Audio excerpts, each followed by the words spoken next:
দয়া করে আমাকে ছেড়ে দিন। আমি কথা দিচ্ছি কোনোদিনও আপনার কাছে স্ত্রীর অধিকার নিয়ে আসবো না। আমাকে ছেড়ে দিন। আমার লাগছে। এই চিৎকারটা হিমেল শীতের রাতের নিস্তব্ধতা ফুঁড়ে বেরিয়ে এলো। বাইরে ঝড় উঠেছে। আকাশের বুক চিরে বিদ্যুতের আলো এক মুহূর্তের জন্যে অন্ধকার ঘরটা আলোকিত করল।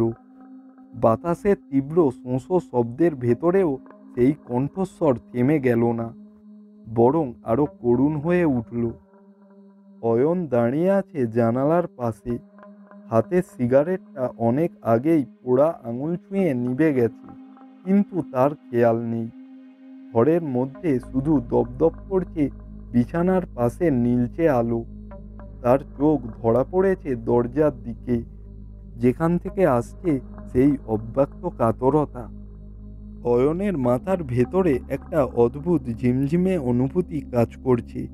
সে কি ভুল শুনছে, নাকি সত্যি তার ফ্ল্যাটের দরজার ওপাশে কেউ আছে? তার শরীরের রক্তপ্রবাহ এক মুহূর্তের জন্য থমকে যায় যখন দরজার ওপাশ থেকে আবারও ফিসফিস করে একটা কণ্ঠ ভেসে এলো, প্লিজ আমাকে বের হতে দিন। আমি অয়নের গলা শুকিয়ে গেল। সে এক পা এগিয়ে দরজার হ্যান্ডেলে হাত রাখল, কিন্তু ঠিক তখনই কণ্ঠটা থেমে গেল। চারপাশে এমন নিস্তব্ধতা নেমে এলো যে তার নিজের নিঃশ্বাসের শব্দও ভারী মনে হতে লাগলো। দরজা খোলার ইচ্ছে আর সাহস দুটোই একসঙ্গে জমাট বাঁধল তার ভেতর।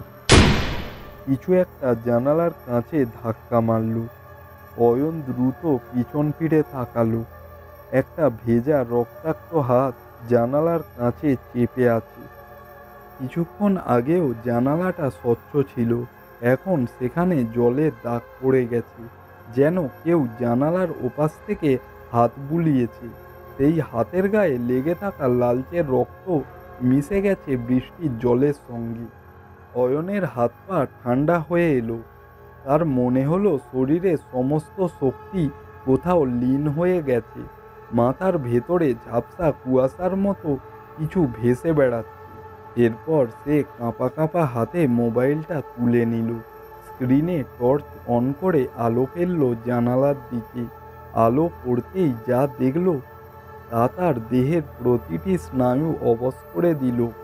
জানালার ওপাশে একটা নারী মুখ।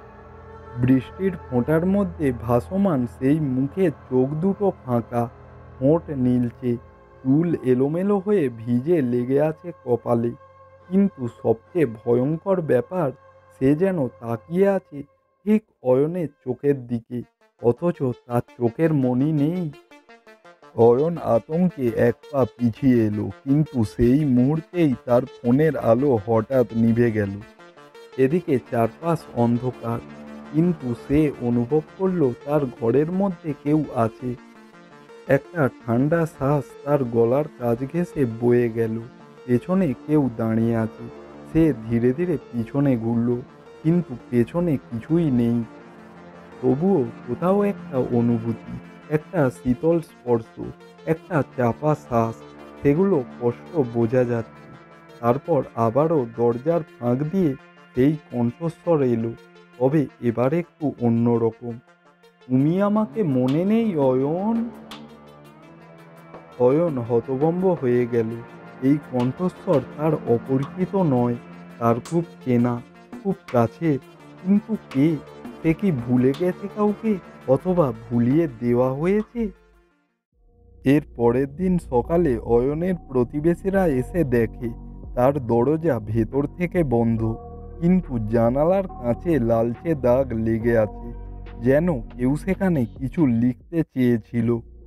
পুলিশ এসে দরজা ভেঙে ফেলে। অয়ন মেঝেতে পড়ে নিথর। তার হাতের মোবাইল স্ক্রিন জ্বলে রয়েছে, তাতে টাইপ করা মাত্র কয়েকটা শব্দ, সে ফিরে এসেছে, আমি ভুলিনি।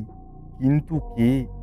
আর পুলিশের তদন্তে জানা যায় এই ফ্ল্যাটে বছর 5 আগে এক তরুণী আত্মহত্যা করেছিল। তার নাম ছিল মেঘলা, আর মেঘলা ছিল অয়নের স্ত্রী। কিন্তু অয়ন তো কখনো বিয়ে করেনি। তাহলে কিছু কি মুছে দেওয়া হয়েছিল তার স্মৃতি থেকে?